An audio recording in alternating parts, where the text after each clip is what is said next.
si c'est bien de faire tracter un chien qui a une dysplasie. Alors, je réponds un tout petit peu, je dirais oui, dans une dynamique de sport santé, évidemment, pas dans une dynamique de sport compétition, mais je vais laisser Anne étayer. Voilà.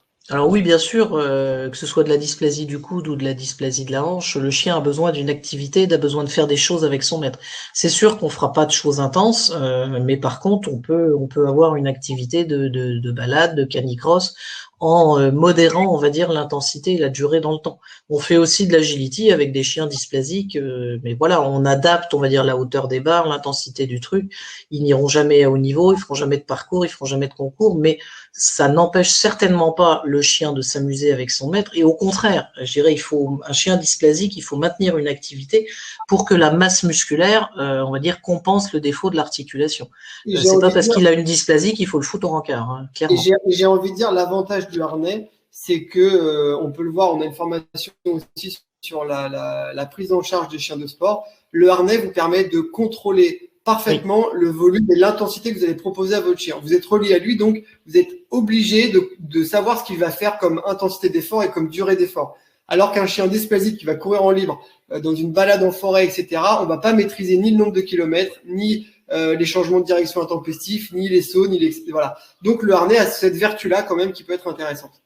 Et puis je dirais, le juge de paix, c'est le lendemain, hein. Un chien qui a une dysplasie, vous verrez le lendemain, si le lendemain il se lève pas, c'est que vous en avez fait de trop. Si le lendemain il est gai, il fonctionne correctement, c'est que vous avez bien bossé, quoi. Donc ça, c'est effectivement le harnais, c'est vachement bien pour ça, parce que un chien qui court en liberté, qui fait de l'agility, ils sont jamais raisonnables, c'est comme des gosses, quoi. Donc c'est à vous d'être raisonnable pour lui, mais oui, maintenir une activité, au contraire, il faut. Bon, on va attaquer le vif du sujet. On va parler un petit peu pathologie. Alors, on va commencer par les membres antérieurs. Hein, donc, là encore, un petit rappel. Hein. Votre tronc est suspendu entre les deux antérieurs. Il y a donc au moins 2/3 du poids du corps qui est soutenu dans ce hamac de muscles. Hein. Je vous donnerai pas tous les noms parce que malheureusement, je m'en souviens pas. Mais vous voyez, il y en a quand même un sacré paquet. Et c'est ce qui fait que votre chien se soutient, que votre chien avance, que votre chien se réceptionne lors des sauts. Enfin voilà, c'est vraiment cet axe-là qui est fondamental, et ça va malheureusement entraîner un certain nombre de pathologies parce que c'est un endroit excessivement fragile. Donc voilà, au niveau du membre antérieur, voilà, l'articulation, la première, c'est ce qu'on appelle en ostéopathie la scapulo-thoracique, c'est vraiment l'attache musculaire entre la scapula, donc l'omoplate, hein, et le tronc du chien, avec des muscles dessous, des muscles dessus, et qui permettent à votre scapula de monter, de descendre et d'avancer et de reculer. Et ça, par contre, c'est souvent quand il y a des contractures musculaires, votre scapula, elle est soit bloquée en haut, soit bloquée en bas, soit elle peut plus reculer, soit elle peut plus avancer. En gros, elle ne glisse plus le long du tronc, et ça vous traumatise. C'est-à-dire que votre chien, il peut plus avancer ou reculer l'épaule au niveau de sa scapula. Donc, il est obligé de se servir pour son épaule uniquement de l'articulation suivante. Donc, vous imaginez bien que, outre la douleur, il y a quand même une amplitude qui est vraiment, vraiment diminuée. Donc ça, c'est quelque chose qu'en ostéo, on peut vraiment, on va dire, sentir, parce qu'on a l'habitude au niveau de l'épaule, et qu'on peut travailler pour y remédier. Mais il y a souvent des contractures musculaires vraiment très, très importantes, et ça sera à vous, on en parlera à la fin, d'avoir la connaissance au bout des doigts de votre chien pour détecter d'éventuelles contractures au niveau de la scapula, dessus, dessous, de tous les muscles que vous avez au niveau de l'épaule, entre le tronc et l'attache de l'épaule. Ensuite, voilà, quand on descend un petit peu la scapulo-humérale, donc l'attache de l'humérus, l'épaule vraie, ce qu'on appelle l'épaule vraie, il y a énormément aussi de pathologies, la plus tendineuse qu'autre chose. On descend, il y a le coude, après le quart, enfin voilà, on va essayer de détailler un petit peu en descendant les différentes pathologies qu'on peut avoir sur nos chiens de sport. Donc, quand on parle vraiment de l'épaule, il y a une grosse pathologie qui s'appelle la tendinite bicipitale. Alors, vous savez, le biceps, c'est ce que ces messieurs font quand ils serrent les bras. Waouh, merci. Oh non, ça c'est du biceps. Donc votre biceps, il a, on va dire, un rôle double, c'est-à-dire qu'il permet effectivement d'avancer le membre, il permet aussi de fléchir le coude. Donc c'est vraiment un muscle fondamental dans la locomotion du chien qui est donc soumis à des contraintes. Et il y a un énorme tendon, vous voyez, qui permet de l'attacher en haut. Et ce tendon permet aussi de stabiliser l'épaule. Et ce tendon, bah, comme il est éminemment sollicité, parfois il s'enflamme, d'où la tendinite. Donc ça peut être suite à des traumatismes importants ou à des traumatismes répétés. C'est-à-dire que quand vous avez des micro-traumas répétés, c'est-à-dire un chien qui fait effectivement une action répétée d'avancée du membre, donc un chien qui trottine, alors qu'il a peut-être pas été assez échauffé, ben ça peut créer des tendinites et donc des pathologies de cette épaule. Donc là, c'est souvent des boiteries avec appui, c'est-à-dire que le chien pose le membre, mais par contre, on voit qu'il boite et on le voit bien surtout au trot. Plus le chien fait d'efforts, plus la boiterie va être sévère. Il a effectivement une légère réticence, c'est-à-dire qu'il veut pas qu'on lui attrape, qu'on lui bouge l'épaule parce que il a mal. On peut parfois avoir des atrophies des musculaires, hein, mais ça c'est des muscles, donc ça c'est vraiment à vous de connaître votre chien et de palper en comparant. Il faut toujours comparer les deux épaules à la fois pour la chaleur d'une par rapport à l'autre, pour voir si le tendon est douloureux d'un côté, si vous sentez qu'il y a un peu d'œdème, qu'il y a un peu de liquide ou qu'il est tendu, qu'il est douloureux, qu'il y a un peu de muscle d'un côté, qu'il y en a moins de l'autre.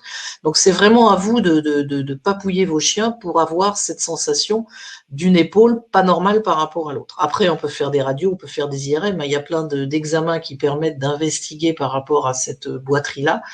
Et puis, malheureusement, si c'est ça, c'est un chien qui va devoir subir un certain nombre de choses, hein, soit des anti-inflammatoires, du repos, du laser, des ondes de choc, de la cryothérapie. Il y a énormément de choses en physiothérapie qui permettent au chien de récupérer à 100% sans problème, mais ça demande un petit peu de temps, un peu de mise au repos, et puis une reprise, on va dire, raisonnée et progressive de l'activité sportive pour éviter de revenir en arrière et de récupérer cette tendinite, voire d'avoir d'autres pathologies plus graves. Donc on peut faire de la marche. Oui. Anne, il y a une question de Cassandra qui demande, alors c'est pas hors sujet, mais c'est un petit peu en décalage avec ce que tu expliques. Combien de séances ostéo tu conseilles dans la fréquence, annuellement, de manière trimestrielle? Quels sont tes conseils de consultation pour un chien sportif? Alors pour un chien de sport, ouais, ça serait tous les 2-3 mois. Et après, en fonction, alors pour un chien normal, c'est 1 fois par an, 1 à 2 fois par an, mais c'est vrai qu'un chien de sport, déjà avant de la reprise de la compétition, faire un bon check-up pour savoir comment le chien fonctionne, c'est indispensable, sachant que derrière, en fonction de ce qu'on va trouver, on peut demander jusqu'à 15 jours, 3 semaines de mise au repos du chien. Donc il faut vraiment calculer par rapport à la période de compétition, par rapport à la période de préparation, pour quand est-ce que vous l'emmenez chez l'ostéo. Puis après, oui, tous les 2-3 mois, sur un chien qui est suivi régulièrement, ça peut suffire. Après, bien sûr, dès qu'il y a le moindre doute, la moindre boiterie, il faut l'emmener tout de suite chez le vétérinaire, chez l'ostéo, mais il ne faut pas attendre que ça s'engramme et que ça s'installe. Ça répond à la question? Je pense que tu as été parfaite. Voilà. Et l'idée, c'est même dans le cadre de préparation, même sans blessure, le nombre de fois où finalement c'est intéressant que le chien voit un ostéo. Voilà, mais c'est bien. Parfait. Et alors sur les chiots, moi je peux vous dire qu'il y a certains chiots que je vois toutes les semaines. Là en ce moment, il y en a un que je suis toutes les semaines, il y en a une autre que j'ai suivie toutes les semaines, justement qui avait ces phénomènes de tension médulaire parce que ça permet d'éviter l'apparition de dysplasie et une meilleure croissance. Donc ça dépend vraiment des chiens, ça dépend des propriétaires et ça dépend de ce qu'on leur demande aussi. Donc à chaque fois, effectivement, quand on a ce type de pathologie, il faut vraiment reprendre le sport tout en douceur et avec un animal qui soit prêt, hein, parce que si vous vous donnez la peine de faire, je sais pas, des ondes de choc, des choses comme ça, et que vous reprenez sans ménagement, derrière, autant ne rien faire, quoi. Alors une autre pathologie qui est un peu identique, c'est une tendinopathie, là encore, le supraépineux, qui est le gros muscle que vous avez au-dessus, hein, qui a à peu près le même rôle que le biceps d'avancée du membre, qui peut aussi avoir une tendinite, c'est un peu le même genre genre de choses, hein. C'est l'extenseur de l'épaule, ça permet d'avancer le membre. C'est une affection majeure sur nos grands chiens de sport, hein, qui sont soumis là encore à des micro-traumas répétés. Là encore, boiterie intermittente. Parfois, on a vraiment une rétraction du muscle, hein, le muscle qui est complètement atrophié d'un côté. Quand on arrive à ce type de symptômes, là, la récupération est lente, hein, parce que c'est très facile de se démuscler, c'est beaucoup plus difficile de remuscler. Et là, la proprioception est fondamentale. C'est-à-dire que si vous avez une épaule qui est très démusclée, ben, il va falloir travailler sur les reports de poids, c'est-à-dire que de forcer l'animal à se poser sur l'épaule la pathologie pour remettre du muscle en place. Et ça, croyez-moi, c'est un petit peu beaucoup de boulot. Donc là encore, hein, c'est de l'IRM, de l'arthroscopie, des anti-inflammatoires et puis du renforcement musculaire. On peut avoir parfois recours à la chirurgie, hein, dans tous ces tendinopathies quand il y a des problèmes de tendons, mais voilà, le but c'est d'éviter d'arriver à ce genre de choses. Et là encore, on en parlera énormément.